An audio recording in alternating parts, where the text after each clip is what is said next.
समय सार परमागम का 138वां कलश चलेगा। पेज नंबर है 188 अनुशीलन में, और समय सार में भी देख लेना।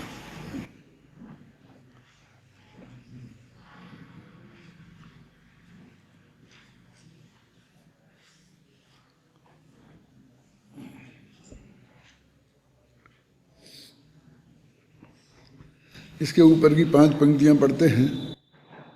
इस प्रकार इन गाथाओं में यही कहा गया है कि रागादि भावों में उपादेय बुद्धि वाले जीव सर्व आगम को जानकर भी सम्यक दृष्टि नहीं हो सकते। इसका मतलब आगम का पढ़ना निरर्थक है ऐसा नहीं समझना, लेकिन वो ये लिखा ना उस ऊपर के रागादि भावों में उपादेय बुद्धि रखे उसे धर्म माने। वास्तव में तो क्योंकि उपादेय बुद्धि धर्म में ही जीवों की होती है। जिसको वो धर्म नहीं मानेगा उसमें वो उपादेय बुद्धि नहीं रखेगा। पुण्य में भी जो लोग उपादेय बुद्धि रखते हैं वे ही उसे धर्म मानते हैं। जो उसे धर्म नहीं मानते हैं वे उपादेय बुद्धि भी नहीं रखते हैं। इसलिए एक उपादेय बुद्धि रखना इतनी बात समझ लेना बस खत्म।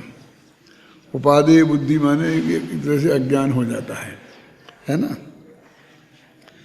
वे सम्यक दृष्टि नहीं हो सकते। इसका मतलब ये है कि पहले तुम्हें इन शुभाशुभ भावों में जिनका हम पुण्य पाप अधिकार से चर्चा करते आ रहे हैं उनमें तुम्हें एकत्व बुद्धि, ममत्व बुद्धि, कर्तृत्व बुद्धि और भोक्तृत्व बुद्धि छोड़नी पड़ेगी। अब इसमें क्या उपादेय बुद्धि तो आई नहीं। उपादेय बुद्धि होती है कि ग्रहण करने लायक हैं, तभी फिर मैं करूं, फिर तभी मैं भोगूं, तभी मैं इनका स्वामी हूं, ये सारी चीज़ें खड़ी होती हैं। वास्तव में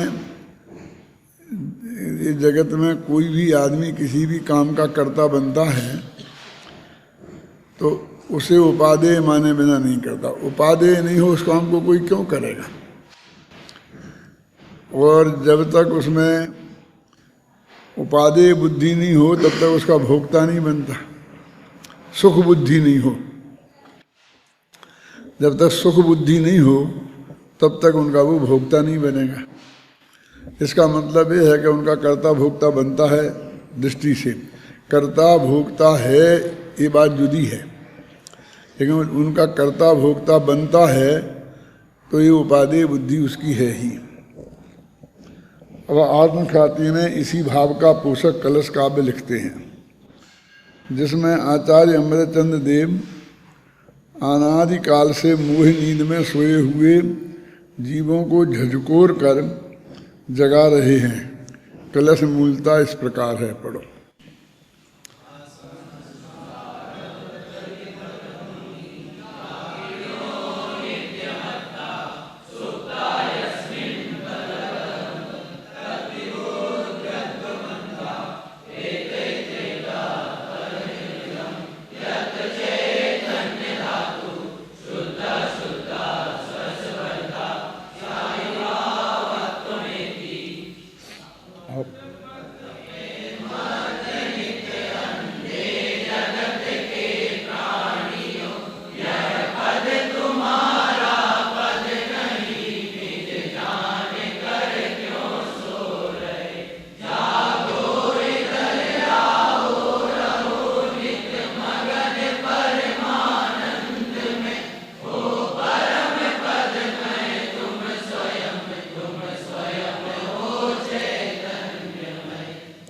इस कलश का पद्यानुवाद जितना प्रभावक बन पड़ा है, ऐसे बहुत कलशों में कम मिलेंगे ऐसे कलश। एक बात तो मैं आपको ये बता दूं, मैंने इस कलश को भी कई दफ़े पढ़ा बहुत अच्छी तरीके से, और इसका गद्यानुवाद भी किया और सब जगह और लोगों को भी पढ़ा। तो इतना इजी गोइंग नहीं है। इसमें से जो एकदम से भाव आ रहा है ना आपको पद पढ़ने में, जो संस्कृत के विशेषज्ञ हैं उनमें भी इतना उत्साह नहीं जगेगा इससे। यद्यपि इसमें वो सब बात लिखी है जो अपन ने इस पद्य में दी है। लेकिन जो शब्द हैं और जहाँ वो संधि समास के चक्कर में वो जो जिस तरह उलझ गए हैं, जो कम संस्कृत जानते हैं, कि जो जानते नहीं उनकी तो कोई बातें सवाल ही नहीं खड़ा होता, जो कम जानते हैं उनकी भी पकड़ में वैसा नहीं आता। देखिए जैसे जो है कि आ संसारात प्रतिपद ममी रागिणो नित्य मत्ता सुप्ता यस्मिन् पदम अपदम तद विबुद्धुद्ध मंधा।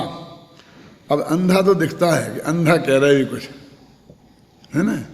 अब वो भी उस संधि में ऐसा फंस गया है वहाँ से पीछे से वर्णन में, है ना। अब ये जो कहते हैं एते एता, इधर आओ इधर आओ, अब एते एता में आता तो मैं मजा एते तेता, यानी ये कह रहे इधर आओ इधर आओ, ऐसा जो अपन को हिंदी में सीधा भाव पकड़ में आता है, ऐसा इसमें से निकला है वो। पदमेदम यत्र चैतन्य धातु शुद्धा शुद्धा स्वरस भरता स्थायी भावत्वमेति, मतलब वो ये जो है भाव बिल्कुल अक्षर है उसमें। ये मत समझ लेना कि उसमें से कोई बदला बदली की है, लेकिन इसको बनाने में बहुत समय लगा, मन भी बहुत रमता है बनाते वक्त भी और अब अभी पढ़ते वक्त भी। ख्याल में है ना। जो लोग आज नहीं आ पाए हैं समझ लो कि भाई उनका भाग्य जो थोड़ा कमजोर है इस पद को सुनने के लिए, है ना। यद्यपि इसमें अपने लिए अंधे शब्द का उपयोग किया है आचार्य देव ने, है ना, कि अपद पद में मत नित्य अंधे जगत के पारियो, देखो ना मत नित्य, ये कहाँ है, नित्य मत्ता है ना, मैंने हूबहू एक एक शब्द को पकड़ा है, एक शब्द भी छूटा नहीं है इसमें से। इसमें नित्य मत्ता कि अपद पद में, तो ये कहते अपद पद, अपद कहाँ है जे, अपद पद दूसरी लाइन में सुप्ता यस्मिन अपदम अपदम। तुम जिस अपद पद में, अब यहाँ से वहाँ पकड़ के एक साथ ले गए ना वहाँ, इसमें तो आपको अन्वय करना पड़ेगा। अन्वय समझते हैं सब। संस्कृत की भाषा की जो प्रकृति है और हिंदी भाषा की जो प्रकृति है वो बिल्कुल अलग अलग है। तो क्या प्रकृति में अंतर है, एक तो संस्कृत भाषा संयोगी प्रकृति की भाषा है और हिंदी भाषा वियोगी प्रकृति की भाषा है। ये संयोगी और वियोगी प्रकृति क्या होती है, जो कुछ शब्द तो होते हैं मूलतः शब्द और कुछ शब्द होते हैं संयोजक। जैसे उसने उससे कहा, राम ने रावण को मारा, तो संस्कृत में तो रामा रावणम माने के ने में है ही नहीं, वो रामा से राम ने आ जाएगा और रावण को तो रावणम से आ जाएगा, आप समझेंगे ना। मानो राम से, तो राम और स्या अलग नहीं लिख सकते आप, रामस्य लिखना पड़ेगा। और हिंदी में राम का, दशरथ का बेटा राम, तो दशरथ से पुत्र आएगा वहाँ, और समास कर देंगे तो दशरथ पुत्र हो जाएगा। तो ये प्रकृति माने जिस स्या लगा ना, का लगा ना, तो हिंदी में जोड़ते नहीं हैं, अलग रखते हैं, और संस्कृत में जोड़ के लिखना पड़ता है। अभी आपने कभी ये सोचा ही नहीं होगा, जो सोनगढ़ से मोक्षमार्ग प्रकाशक छपा था और जब हमने जयपुर से छापा उसे सबसे पहले संपादित करके, ये सब होगा सन 71-72 में, पहले छप गया था, यहाँ से पहले भी छपा था, लेकिन वो देखना और फिर हमने छापा वो देखना। तो उसमें कम से कम 5000 जगह हमको ये अलग करना पड़े होंगे। वो पुराने में देखना इकट्ठे ही छपे, वहाँ पर राम और का इकट्ठा जुड़ा हुआ होगा और हमने उसे अलग किया। तो समझ लो 5000 दफ़े ऐसी ऐसी लाइन लगानी पड़ती हैं, और उसे अलग करने के लिए 4 लाइनें लगानी पड़ती हैं, 2 ऐसी, फिर 2 ऐसी, और फिर जाकर एक है। इतना करना पड़ता है, 5000 जगह किया होगा, संयोगी प्रकृति से वियोगी प्रकृति का। और फिर उसका सामना करना पड़ा कि आपने सब खराब क्यों कर दिया, ये हमारा सही था। तो उनके लिए भाषण करना पड़ा, प्रवचन करना पड़ा कि हिंदी वियोगी प्रकृति की भाषा है, उसमें प्रत्यय को जोड़ नहीं सकते, प्रत्ययों को अलग रखना पड़ेगा। और संस्कृत संयोगी प्रकृति की भाषा है, उसमें प्रत्ययों को जोड़ के लिखा जाता है। अब आप शास्त्री हो गए, कितने कितने वो निकल गए, कितने लोगों को इस बात का पता है। और अभी तो जाने दो, हमने 5000 जगह सुधारा उसे, और किसी पढ़ने वाले को कुछ आज तक समझ में ही नहीं आया कि इसमें कुछ किया है। जब वो पढ़ता है तो वैसा पढ़ता जाता है, ये पढ़ता है तो ऐसा पढ़ता जाता है। समझे ना? अरहंतों को नमस्कार हो, तो अरहंतों अलग लिखेंगे और को अलग लिखेंगे, और संस्कृत में को जोड़ देंगे। समझेंगे ना? ये तो आप समझेंगे ना? जैसे राम ने रावण को, अतः कर्ता ने कर्म को कर्ण के द्वारा हैं संप्रदान के लिए है ना, ऐसा आता संप्रदान के लिए, ये सब प्रत्यय लगाते हैं ना। तो इन सब को अलग रखना पड़ता है हिंदी में, और संस्कृत में जोड़ना पड़ता है। तो एक तो संयोगी प्रकृति की भाषा, तो वियोगी प्रकृति की भाषा गारंटी से थोड़ी ज़्यादा हो जाती है, यानी 1 पेज संस्कृत के लिए 2 पेज हिंदी के लगते हैं अनुवाद करेंगे तो, क्योंकि अलग अलग दूर दूर लिखना पड़ेंगे। वो संस्कृत का दोष है यदि आप अलग कर दें, संस्कृत में दोष है, हिंदी में वो गुण है अलग करना। तो एक भाषा का दूसरी भाषा में अनुवाद करेंगे तो हम दोनों भाषाओं की हमें प्रकृति समझनी पड़ेगी। अब दूसरी देखिए, अंग्रेजी में एक नियम है, I am going, I going am ऐसा नहीं लिख सकते। मैं जाता हूँ हिंदी है ना, कि मैं जा रहा हूँ, तो हूँ बाद में है ना, तो इसका अनुवाद करो अंग्रेजी में, तो आई गोइंग और एम लिखो। लेकिन वहाँ पर मतलब कर्ता के बाद तत्काल क्रिया लाना बहुत जरूरी है अंग्रेजी में, और हिंदी में अंत में लाना जरूरी है, और बीच में नहीं घुसेड़ सकते। मैं हूँ जाता नहीं बोल सकते, मैं हूँ जा रहा नहीं बोल सकते। अब आई समझे ना? तो एक चक्कर है। संस्कृत में 3 वचन होते हैं, हिंदी में 2 वचन होते हैं, अंग्रेजी में भी 2 वचन होते हैं। एक वचन और बहुवचन, सिंगुलर और प्लूरल होता है ना, और उसमें एक वचन, द्विवचन और बहुवचन होते हैं। अब इनकी ये प्रकृति में अंतर हो गया। अब देखिए अंग्रेजी में तो नियम है कि आई एम गोइंग, एम पहले लगा दो, हिंदी में है बाद में लगाना नियम। और संस्कृत में क्या है कि कोई नियम नहीं है, तुम चाहे जैसा रख सकते हो, उल्टा सीधा। तो उल्टा सीधा रखे क्यों? तो उसमें ये नियम, एक उसकी प्रकृति है कि आप जितने शब्दों को आपस में जोड़ सकते हो जोड़ दो, अलग अलग रखना ही नहीं। हिंदी में तो आप समझिए 1-2 शब्द मिलेंगे नहीं, 2 शब्द तो अलग अलग हैं ही, और उसमें संयोजक भी अलग हो जाएगा। और संस्कृत में सबको जोड़ दो। अब जैसे अहम गच्छामि, तो वो कहेंगे अहम गच्छामि को तुम गच्छामि अहम लिखो। क्यों? कि इसमें संधि हो जाएगी। कौन सी? यह संधि हो जाएगी। गच्छामि की मी में जो ई है वो, और अहम में आ, दोनों मिलके या हो जाएंगे, अथवा ई को या हो जाएगा और आ का लोप हो जाएगा। 2 तरह से बात करते हैं ना,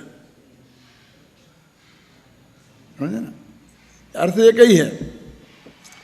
आप जानते हैं जो सवर्ण संधि है, जो जिसमें अच संधि है ना आपकी लक्ष्मीकांत कौमुदी में, वो कातंत्र रूप माला में उसे सवर्ण संधि बोलते हैं, नाम बदल गए।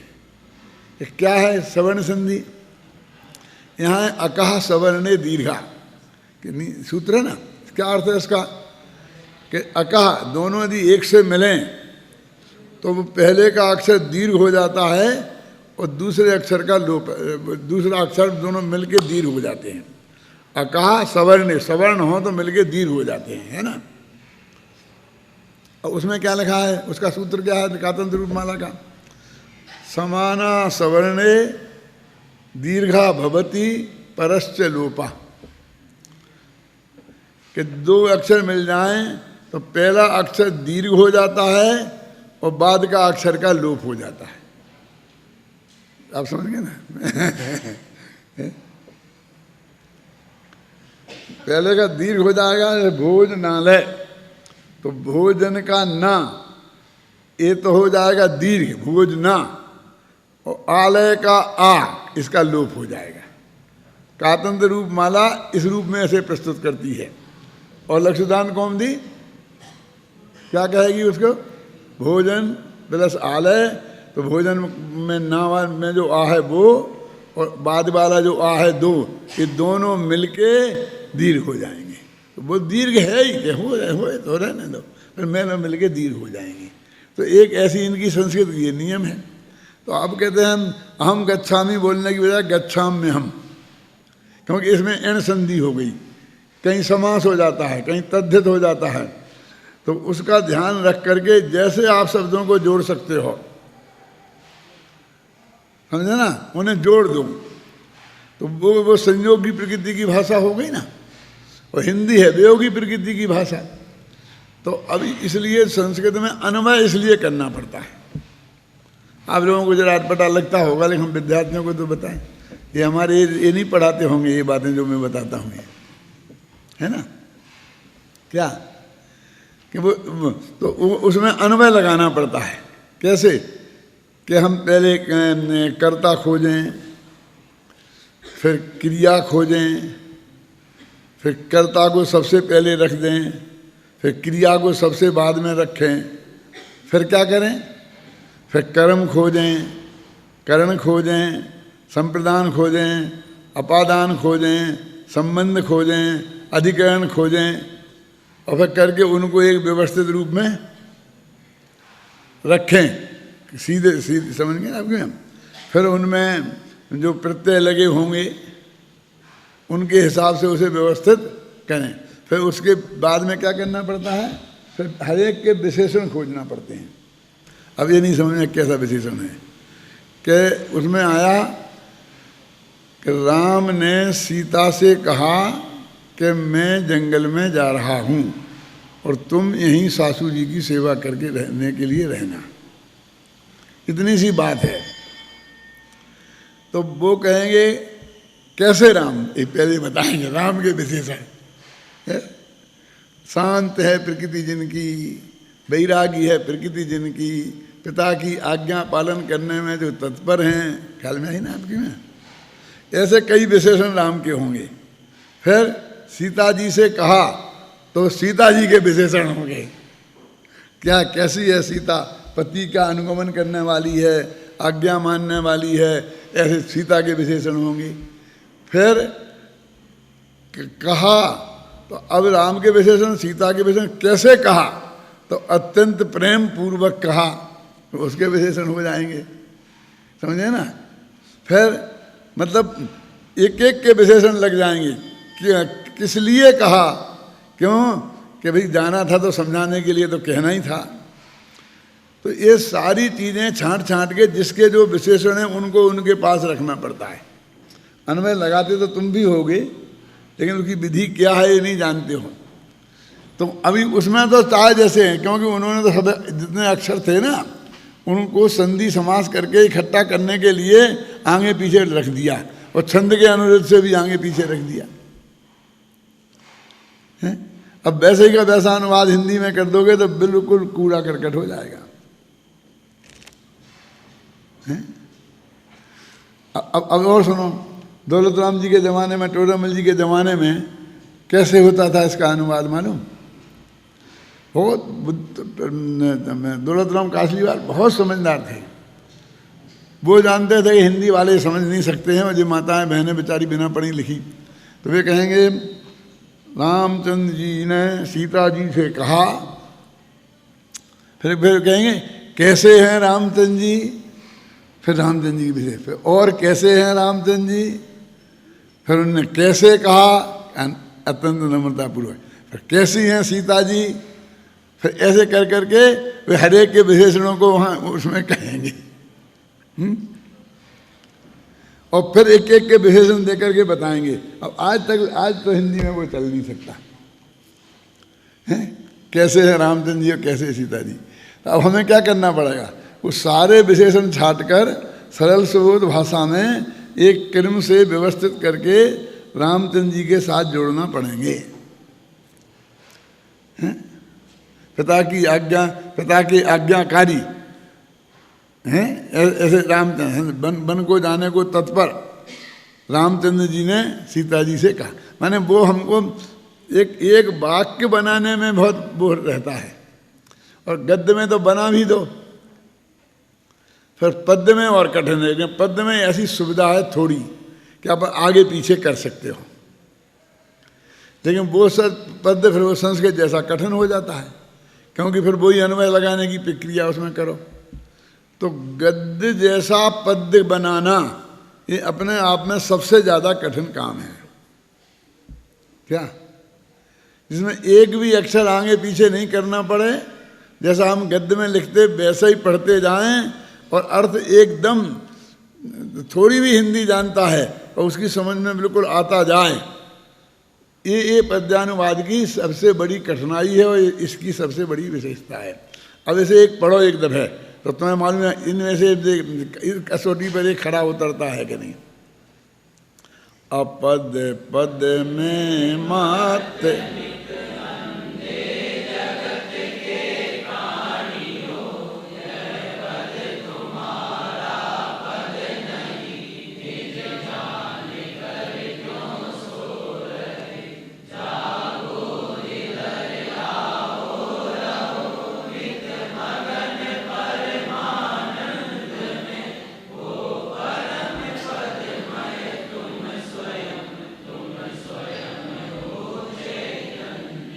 बोलो, एक अक्षर भी यहाँ करने वहाँ करने की जरूरत है क्या?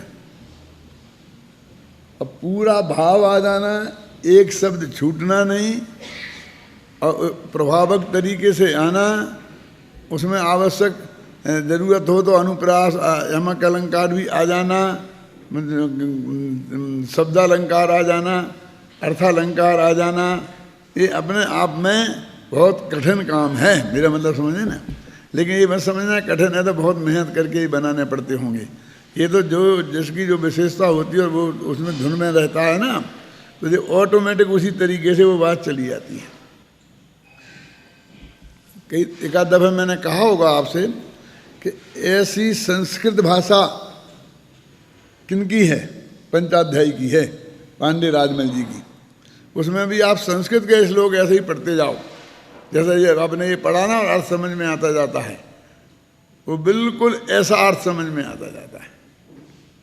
और जब मैं भाषाओं में फिर वो अन्वय मनवय का चक्कर बहुत होता है।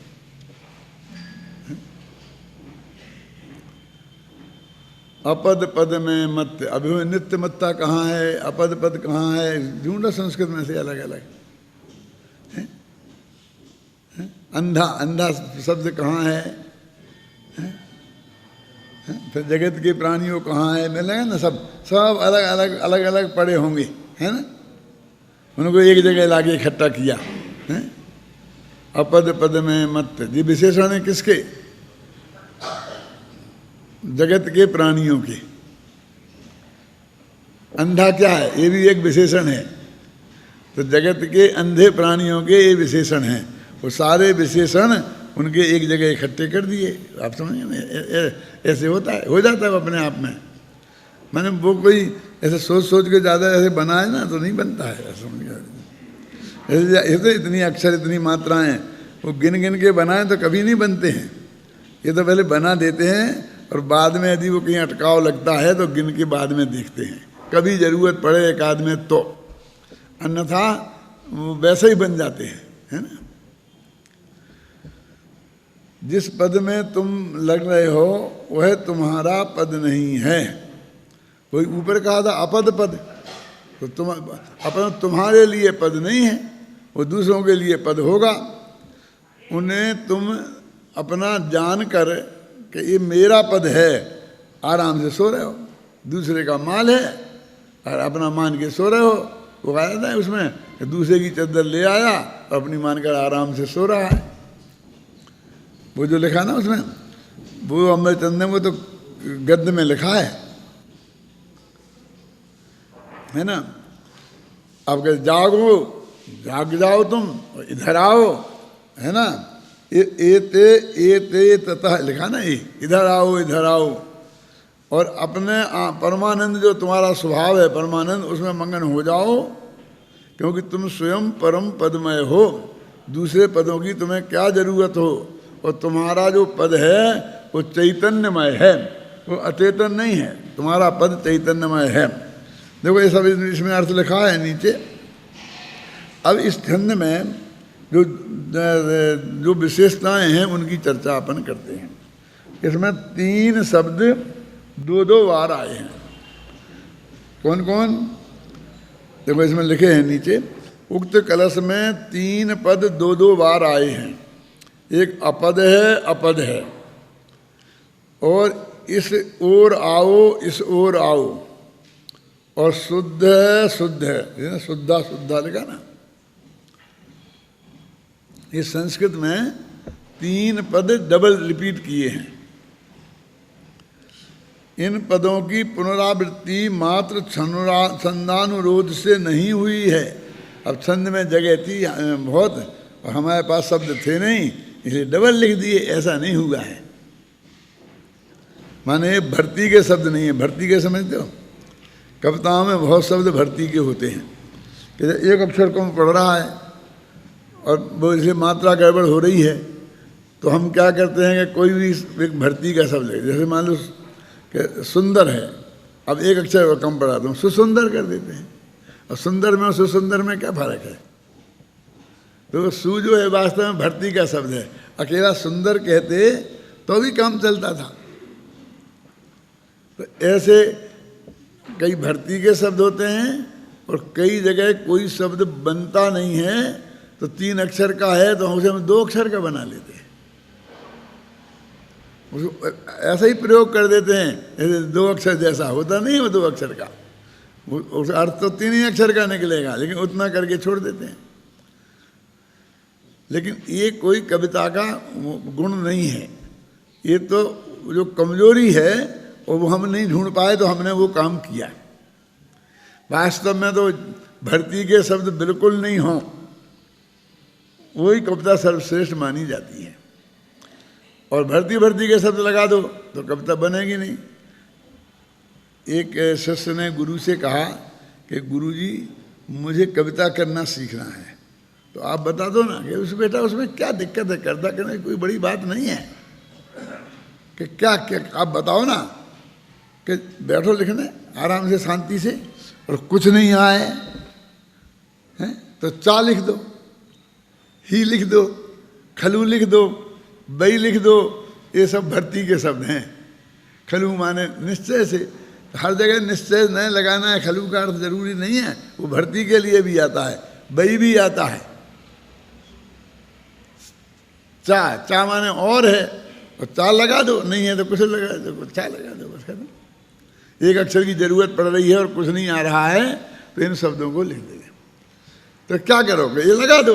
तो वो बैठा बेचारा, उसकी समझ में तो कुछ नहीं आ रहा था, तो उसने लिख दिया अच्छा। फिर 10 मिनट सोचता रहा, फिर लिख दी ही। फिर 10 मिनट सोचता रहा, फिर कुछ नहीं आया तो फिर लिख दिया खलू। फिर 10 मिनट सोचता रहा, फिर भी कुछ नहीं आया तो लिख दिया बई। फिर भी ऐसा हुआ तो फिर दोबारा लिख दिया। ऐसे ही चा ही खलू भाई, चा ही खलू भाई, चा ही खलू भाई, एक बढ़िया छंद बन गया। चही खल भाई, चही खल भाई, चही खल भाई, चही खल भाई।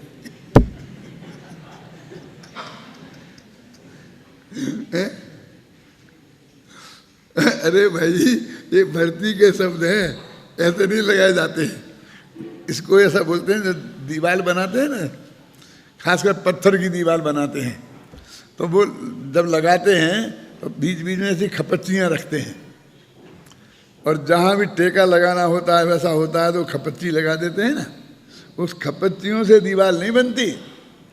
आजकल ईंटें तो व्यवस्थित बनती हैं तो उसमें खपच्चियाँ लगाने की ज़रूरत नहीं होती है, लेकिन जब ये पत्थरों की दीवार बनाते हैं, अनगढ़े पत्थरों की जा खासकर, उसमें बहुत खपच्चियाँ लगती हैं।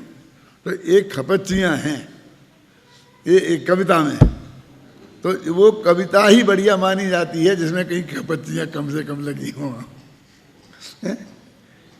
कई जगह ऐसा होता है कि उसके बिना काम नहीं चलता है।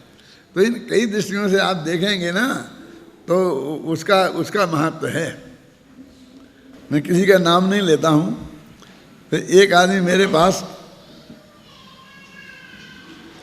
अमृतचंद्र का लघु तत्व स्फोट है, तो उसका अनुवाद करके लाए, और उन्होंने मुझे कहा दादा आप देख लो। मैंने देख लिया। मुझे पूछा बहुत अच्छा है, बहुत अच्छा है। नहीं दादा, नहीं दादा, आपके लिए इसलिए थोड़ी दिखाया, इसलिए थोड़ी दिखाया है, आपके लिए इसलिए थोड़ी दिखाया है, ये तो सब और लोगों का काम है, आप तो इसमें बताओ। मैंने कहा अच्छा। तो ये जो समझना है ना, तो जो ये संस्कृत का छंद है बहुत कठिन है। वो अमृतचंद्र का कलश भी ये कठिन है, लेकिन वो इससे भी ज़्यादा कठिन है। तो वो समझ में नहीं आता अच्छों की में। नीचे गद्य लिखा, पढ़ते हैं 3-3 दफ़ा फिर भी नहीं समझ में आता। तो आपने ये पद्यानुवाद लिखा, इससे पढ़ के तो सब समझ में आ जाएगा ना उसे। तो हम उसे पढ़ते हैं तो जो वो संस्कृत से भी ज़्यादा कठिन हो गया है। इस संस्कृत से भी ज़्यादा कठिन हो गया, तो हम अनुवाद भाषा में क्यों करते हैं? तो उस भाषा के जानने वालों की समझ में आता जाए। कठिनाई तो है ही, क्या वो तो बहुत कठिन है, संभव नहीं है। संभव तो नहीं करें हमें। जो जिस काम के लिए हम कर रहे हैं उस काम की पूर्ति नहीं हो यदि, तो उससे करने से लाभ क्या बोलो आप? उसकी उपयोगिता इसी में है ना। हम बनारसी दास जी को माफ़ करने की भाषा कहना तो अच्छा नहीं है, इसलिए हम कह सकते हैं कि हमारी समझ में यदि नहीं आ रहा है उस छंद का अर्थ, तो हमसे 400 वर्ष का फर्क है। लेकिन जो आज ही है, आज हम लिख रहे, और आज की हिंदी मातृभाषा जिसकी है और जो पढ़ा लिखा भी है, और उसकी भी समझ में हमारा हिंदी से वो अर्थ नहीं निकाल सके जो उस छंद का है सामने वाला, तो फिर हमारा क्या उपयोगिता है बोलिए उसके अनुवाद की?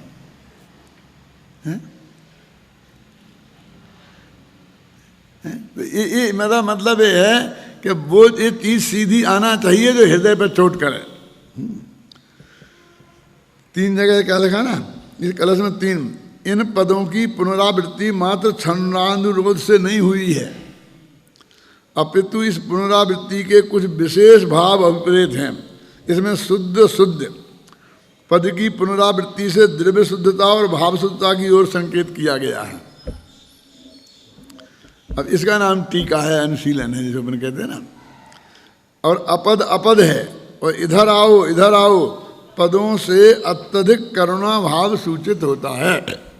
आ जाओ जल्दी, आ जाओ, गिर जाओगे जल्दी आने का। तो इसमें करुणा भाव, एक चीज को बार बार कह रहे हैं तो उसमें करुणा भाव सूचित होता है। देखो एक गुरुदेव का है प्रवचन है, इसमें भी गुरुदेव का बहुत अच्छा एक पैरा पढ़ देता हूँ।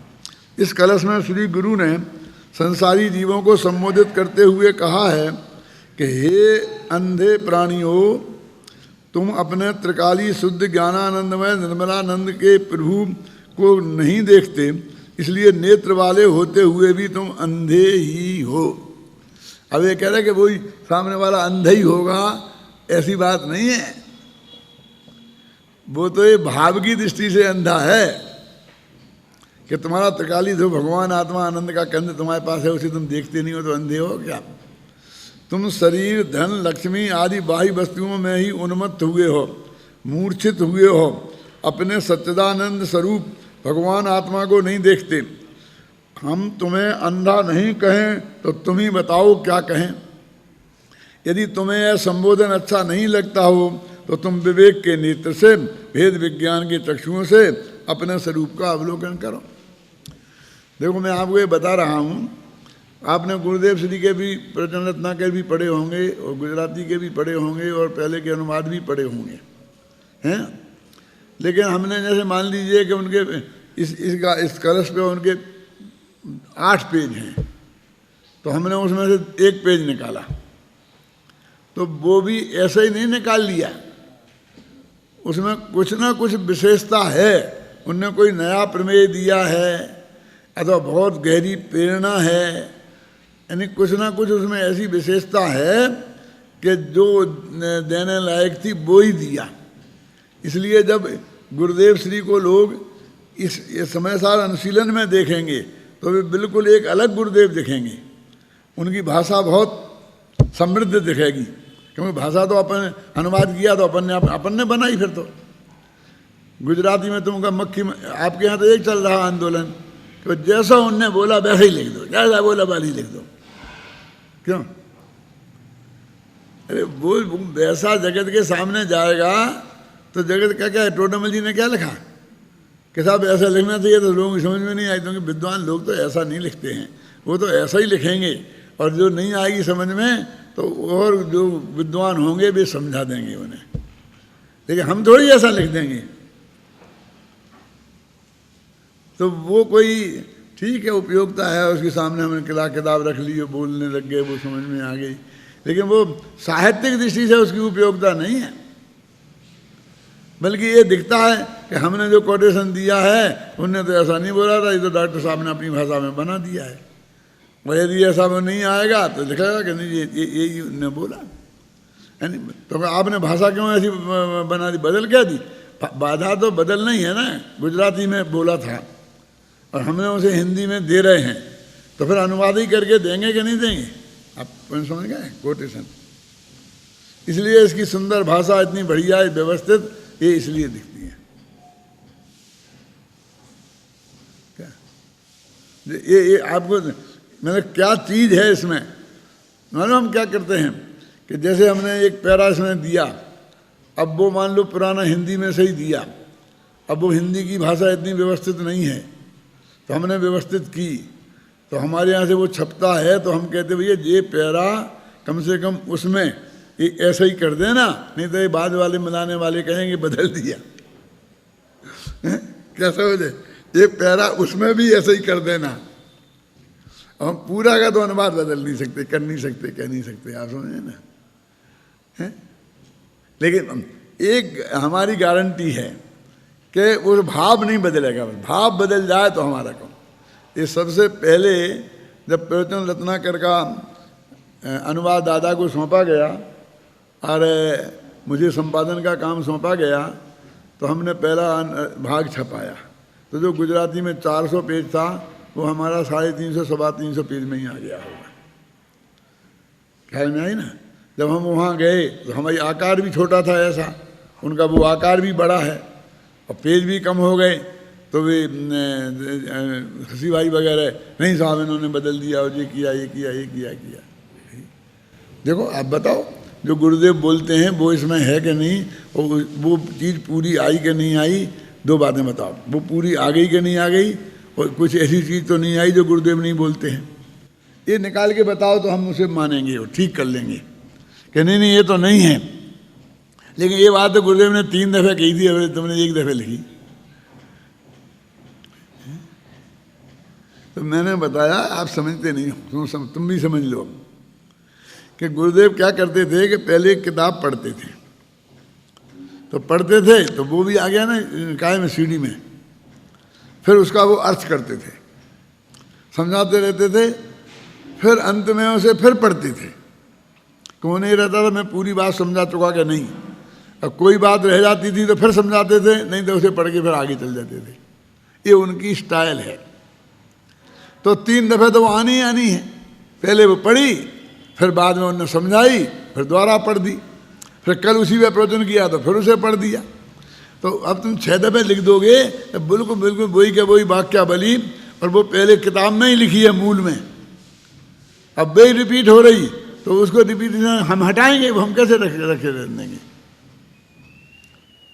नहीं, हमें तो मक्खी जैसे मक्खी मारना, हमें तो वैसा जो बोला वो सब लिख दो। मैंने कहा दूसरे से करवा लो काम, हमसे नहीं होगा ये काम, हम ऐसा काम नहीं कर सकते। क्यों? कल को लोग ये थोड़ी कहेंगे कि तुमने जबरदस्ती करवाया था और हमने कर दी, हम मजदूर नहीं है। कोई भी विद्वान नहीं करे, विद्वान तो ऐसा ही करेगा, बोलो करवाना कि नहीं करवाना। भाग्य से सद्भाग्य से गुरुदेव थे उस वक्त, हाँ पर नहीं करो करो करो, 1 मिनट में कह दिया, अपना काम तो हो गया, बस खत्म।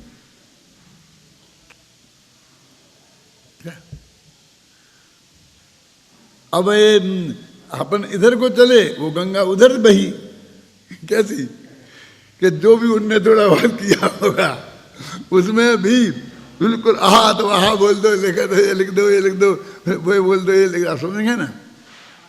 अब वहां भी माथा खनक रहा है, क्योंकि पहले तो प्रतिबंध कर दिया ना कि बिल्कुल कह, तो उसमें गुरुदेव सिंह ने जिन जिनके नाम बोले हैं, अब वे भी आ गए, तो वो उन्हें पसंद नहीं है उनके नाम आवे,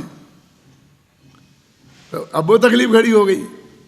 अब कभी ऐसा है कि देखो गुरुदेव तो अपनी सभा में बैठे हैं और कोई किसी की आलोचना भी मुंह से निकल ही जाती है ना, वे तो उसमें 10-20 आदमी बोले उनके सामने बोल रहे हैं। अब सारे देश में से किसी की बात आ गई, कहीं किसी मुनि महाराज की आ गई, कहीं वो आ गई, अब उन्होंने वही आँख मीच के वो छाप दी, अब सारे देश में जाके वो रिएक्शन शुरू हो गए। अरे साहब ये तो होना तो चाहिए, इसमें कुछ संपादन तो होना चाहिए, अब हटाओ, तब नाम हटाओ, तब एक नक्की साहब के नाम हटा दो, तो सबके नाम हटाए तो उनके नाम भी हटते हैं जिनके वे नहीं हटाना चाहते। अब वो लिस्ट बना के दो कि किस किस के हटाओ और किस किस के नहीं हटाओ। अरे भाई विद्वान का काम विद्वानों को करने दो, तुम्हारे बस की ये बात नहीं है, तुम कपड़ा बेचो, धंधा पानी करो। ख्याल में आई ना, तुम ये डिसीजन करोगे कि साहित्य कैसे बनता है, क्या होता है, ये तुम्हारे बस की बात नहीं है। ये सेठिया बताएंगे कि हम अनुवाद कैसे करें, किताब कैसी लिखें, कौन सी लिखें और कौन सी नहीं लिखें, और उससे जो साहित्य बनेगा वो साहित्य नहीं बनेगा। आज तक जितना साहित्य उपलब्ध है वो किसी सेठिया के निर्देशन में नहीं बना है। यदि तुम्हें काम करना है, करवाना है, तो हम जैसा कहेंगे वैसा तुम्हें करना पड़ेगा, तुम जैसा कहोगे वैसा हमें नहीं करना पड़ेगा। ये नक्की समझ लो। बस एक पेज पढ़ दिया मैंने, एक पैरा, अब आगे पढ़ना तुम्हारी जिम्मेदारी है बेटा। है बनारसी दास का निकालो, पेज नंबर 191 में।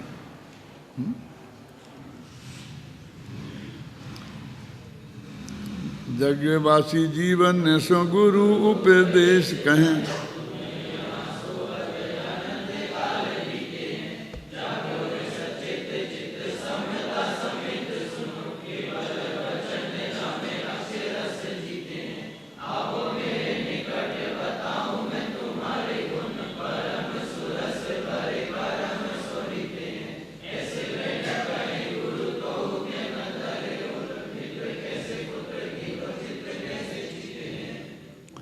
बहुत बढ़िया छंद है।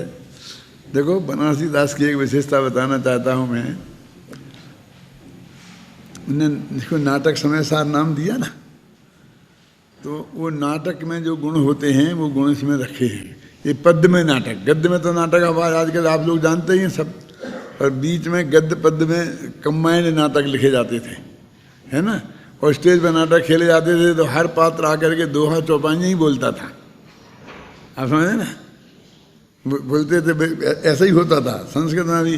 अभी ज्ञान शाकुंतल वगैरह नाटक ऐसे हैं। अभी ये क्या होता है ये पद्य वाले नाटकों में, जैसे गद्य में तो क्या होता है कि जैसे लिख देते हैं ना कोष्टक में कि यहाँ पर राजा लिख दिया, अब राजा बोल रहा है, फिर मंत्री बोल रहा है, बाहुबली बोल, जो भी नाम दे दिया, भरत बोल रहे हैं, वो बोल दे दिया। फिर उन्होंने कहा कैसा नम्रता से बोले, हाथ जोड़कर बोले, तो ये कोष्टक में लिखेंगे। तो हाथ जोड़, क्योंकि नाटक की स्टेज पर तो वो हाथ जोड़कर बोले तो हाथ जोड़ लेगा, बस खत्म। वो बोलने की जरूरत नहीं कि मैं हाथ जोड़ के बोल रहा हूं। आपकी समझ में आई बात कि नहीं आई? माने एक जो पात्रों के लिए निर्देश होते हैं वो अंश अलग होता है, और जो पात्र को बोलना है वो अंश अलग होता है। अब पद्य में ऐसा नहीं हो सकता। अब पद्य में वो अंश, दोनों अंश पद्य में ही डालना है, क्या? अब उसमें आता ना, कोई ने ऐसा कहा, तो कोई ने ऐसा कहा भी उन्हें लिखना पड़ता है। गुरु कहे शिष्य, शिष्य कहे स्वामी, मैंने एक बात मेरे मन में नहीं जच रही है, तो शिष्य ने हाथ जोड़ के कहा, शिष्य ने हाथ जोड़ के कहा, ऐसा भी लिखें। तो इसमें है ना, जगवासी जीवन सो गुरु उपदेश कहें। अब वहाँ जगत वाले जीव यहाँ बैठे होंगे और गुरु जी यहाँ बैठे हैं और वे उपदेश दे रहे, तो जो गुरुदेव जो बोलेंगे वो लिखना चाहिए ना। लेकिन ये कैसे पता चलेगा? तो उनको ये भी इसमें ही छंद में ही लिखना पड़ता है। इस दृष्टि से सारे छंद पढ़ना। स्टडी कैसे की जाती है आप जानते हैं? मैंने मोक्षमाया प्रकाशक की स्टडी की थी, तो एक दफे पूरा मोक्षमाया प्रकाशक शुरू से अंत तक इसलिए पढ़ा कि टोडरमल जी एक वचन से बहुवचन कैसे बनाते हैं। फिर दूसरी दफे उत्तम पुरुष से मान्य पुरुष में कैसे कन्वर्ट करते हैं। फिर तीसरी दफे वचन, फिर उत्तम, फिर पुरुष, फिर ये सब भाषा में इसके लिए क्या प्रयोग करते हैं। जैसे एक वचन का बहुवचन बनाना हो तो अरहंतों को नमस्कार हो, अरहंतनी को नमस्कार हो, अरहंतान को नमस्कार हो, तो ये जैसे प्रयोग करते हैं, ऐसे छांटे। तो ऐसे आपको छांटने पड़ेंगे कि ये तो गद्य में होता तो कोष्टक में लिख देते। देखो क्या, जगवासी जीवन सो गुरु उपदेश कहें कि तुम्हें यहाँ सोबत अनंत काल बीते हैं, कि तुम यहाँ अनंत काल से सो रहे हो। ये बात, तो तुम यहाँ अनंत काल से सो रहे हो, गुरुजी इतना ही कहेंगे। ये किससे कह रहे, क्या कह रहे, वो तो कोष्टक की बात है ना। लेकिन इनको दोनों काम एक साथ करने हैं ना। जगवासी जीवन सो गुरु उपदेश कहें, तुम्हें यहाँ सोबत अनंत काल बीते हैं। जागो हुए सचेत चित्त समेता, सुचेत समेत सुनो। जगो भैया, और तुम समता के साथ अपने चित्त को निर्मल करके मेरी बात सुनो। ये भी कह रहे हैं वो, केवल वचन जामे अक्षर रस जीते हैं। जिनने इंद्रियों के रसों को जीत लिया है, ऐसे केवली भगवान के वचनों को सुनो तुम, है ना। आओ मेरे निकट बताऊं मैं तुम्हारे गुण, तुम मेरे पास आ जाओ। इतने मैं तुम्हारे में, तुम में क्या क्या भरा, कितने गुण तुम में है, मैं तुम्हें बताऊं। तुम्हें पता नहीं तुम में क्या चीज हो, है ना। परम सोरस भरे करम सरीते है, तुम परम अमृत रस से भरे हुए हो और कर्मों से बिल्कुल रीते खाली हो। मैंने कर्म में, मैंने द्रव्य कर्म भाव कर्म, इनसे तुम बिल्कुल जुदे हो। अब इनसे रीते कह रहे, जैसे घड़ा होता ना। ऐसे बेन कहे गुरु तो ते ना धरे ओरे, गुरु ऐसे पीठ मीठे मीठे वचनों में समझा रहे, तो भी शिष्य उनकी बात को हृदय में धारण नहीं धरता है, कान पे नहीं देता है। कहते हैं ऐसे बेन कहे गुरु तो ते ना धरे ओरे। अब अंतिम पंक्ति का अर्थ मैं नहीं करूंगा, आपसे पूछूंगा। मित्र कैसे पुत्र केंधों चित्र कैसे चीते हैं। क्या अर्थ है इसका?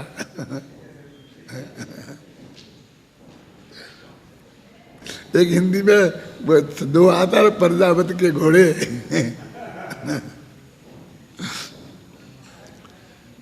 एक दोहा आता है कि किसी को कहा कि तुम तो प्रजापति के घोड़े हो। प्रजापति के घोड़े माने, प्रजापति माने होता है ब्रह्मा जी। और कुमार को भी प्रजापति कहते हैं, क्योंकि वो भी घड़े बनाता है। और ये घट माने ये शरीर भी परमात्मा ने बनाया, और घट माने कुमार ने घड़े बनाए, इसलिए उसे क्या बोलते हैं? प्रजापति। प्रजापति माने ब्रह्मा होता है तो प्रजापत बोलते हैं।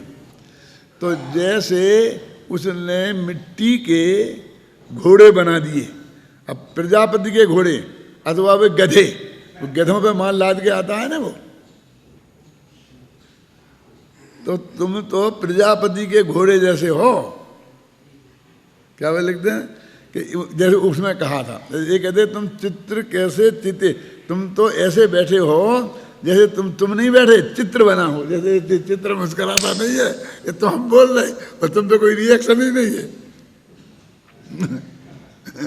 कि गुरु समझा रहे और तुम चित्र जैसे बने बैठे हो। देखो, श्री गुरु जगवासी जीवों को उपदेश देते हुए कहते हैं कि तुम्हें इस संसार में सोते हुए अनंत काल बीत गया है।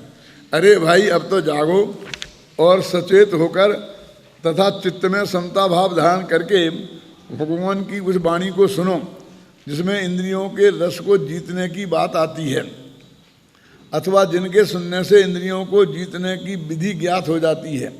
अरे भाई, मेरे पास आओ, मैं तुम्हें कर्म कलंक से रहित परम सुरस से भरे हुए तुम्हारे गुणों को तुम्हें बताऊंगा। बनारसी दास जी कहते हैं कि गुरु के ऐसा कहने पर भी अज्ञानी उनकी बात को हृदय में धारण नहीं करता, उस पर ध्यान नहीं देता। अतः लगता है कि वे जगत के जड़ जीव मिट्टी के पुतले हैं या चित्र के बने हुए मनुष्य हैं। समझे ना क्या लिखा है ना? देखो, मित्र कैसे पुत्र केंधो, चित्र कैसे चीते हैं। माने ऐसा लगता है ऐसे अभी आपने देखा हो सभा में जो बिल्कुल समझ में जिनकी नहीं आता है और शांत प्रकृति के होते हैं, तो बिल्कुल ऐसे सुनते रहते। अब अच्छी बढ़िया बात आई तो मुस्कुराएंगे नहीं, खराब आई तो ऐसे नहीं, कोई नो रिएक्शन। उस सभा के श्रोताओं का ये चित्र खींचा उनने कि गुरु इतनी बढ़िया बात समझ रहे। गुरु कितनी बढ़िया बात कह रहे हैं। अपद पद में मात नित धे जगत के प्राणियों,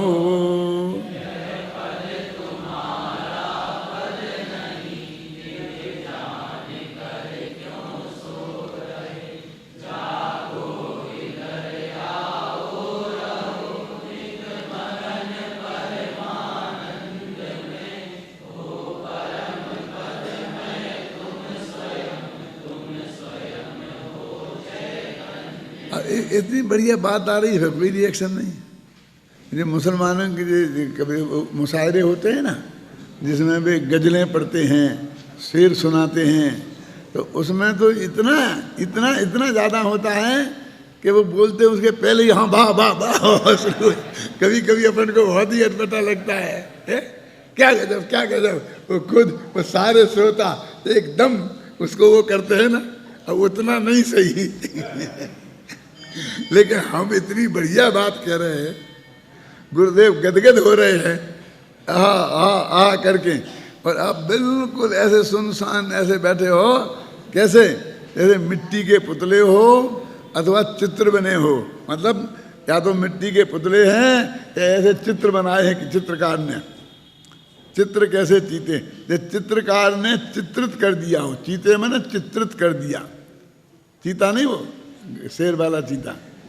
जैसे चित्रकार ने तुम्हें चित्रित कर दिया हो, तुम जिंदा आदमी नहीं हो। तुम इस प्रवचन में सुनकर ऐसा ही नहीं लगता कि तुमको जिंदा हो, यानी हमारी बात तुम तक पहुंची कि नहीं पहुंची इसका पता ही नहीं है। ये बनारसी दास जी के सामने ऐसे लोग रहे होंगे तो उन्होंने ये बात इसमें लिखी।